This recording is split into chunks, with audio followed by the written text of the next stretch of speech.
Cześć, nazywam się Marek Wieruszewski i na co dzień opowiadam o samochodach, a dziś odpowiadam na Wasze pytania dotyczące Fiata Tipo.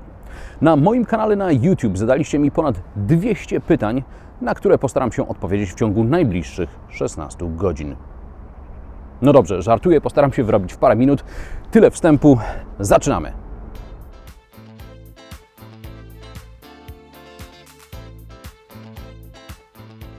Bagażnik Fiata Tipo można otworzyć przyciskiem na pilocie. Klapę unosi siłownik, który wygląda bardziej estetycznie niż sprężyna.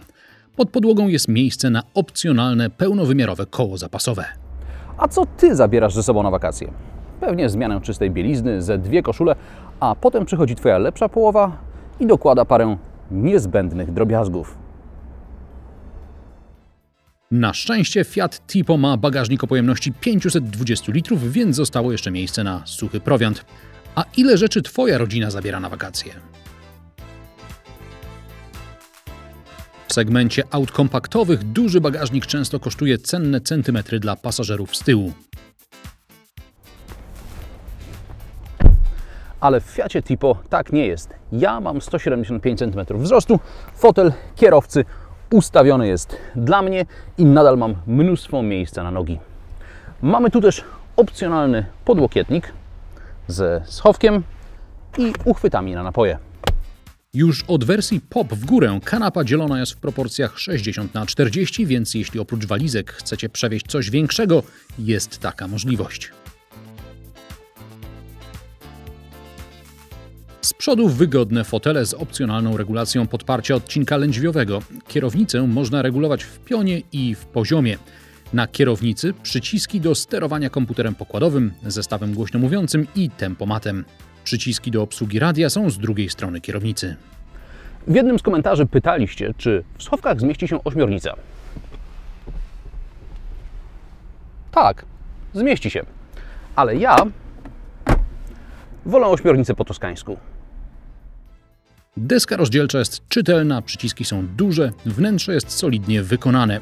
Do tego wygodnie umiejscowione uchwyty na napoje i duża półka, na której zmieszczą się klucze, rękawiczki, okulary i telefon.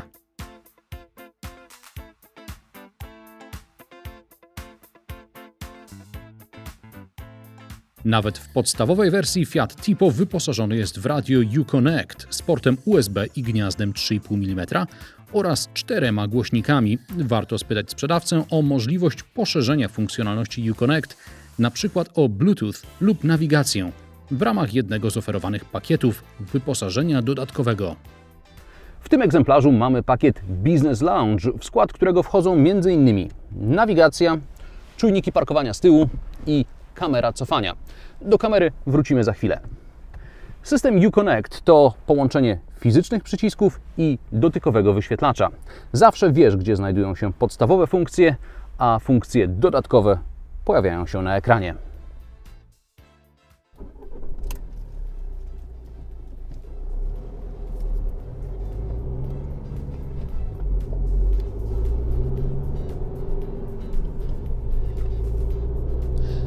Z takim bagażem pewnie wypadałoby się wybrać gdzieś na wakacje. W trasie Fiat Tipo ze 120-konnym dieslem 1.6 bez problemu osiąga prędkość autostradową. Diesel 1.3 ma 5 biegów, to jest skrzynia manualna. Silnik benzynowy 1.4 ma skrzynię manualną 6-biegową. Diesel 1.6 ma też skrzynię manualną 6-biegową, natomiast silnik benzynowy 1.6 ma 6-stopniową skrzynię automatyczną. To jest skrzynia japońskiej firmy Aisin. Zaletą 6-stopniowej skrzyni jest to, że w długich trasach poprawia komfort i oczywiście obniża zużycie paliwa. Ale poza autostradą w tym egzemplarzu rzadko kiedy zdarza mi się jeździć na 6. biegu przy prędkościach 70-80 km na godzinę. Ekowskaźnik sugeruje, żebym jeszcze pozostał na 5. biegu. Tymczasem w terenie zabudowanym większość czasu jeździ się na biegu 3. i 4. W wersji ze 120-konnym dieslem hamulce tarczowe są na wszystkich 4 kołach. Zawieszenie zestrojone jest na komfort i bezstresowe pokonywanie nierówności. Docenisz to na tak zwanym ostatnim kilometrze, kiedy na przykład chcesz dojechać nad samą wodę. A w mieście manewrowanie dodatkowo ułatwi elektrycznie wspomagany układ kierowniczy z trybem City, czyli wzmocnieniem wspomagania. Co prowadzi nas do pytania o widoczność i manewrowanie.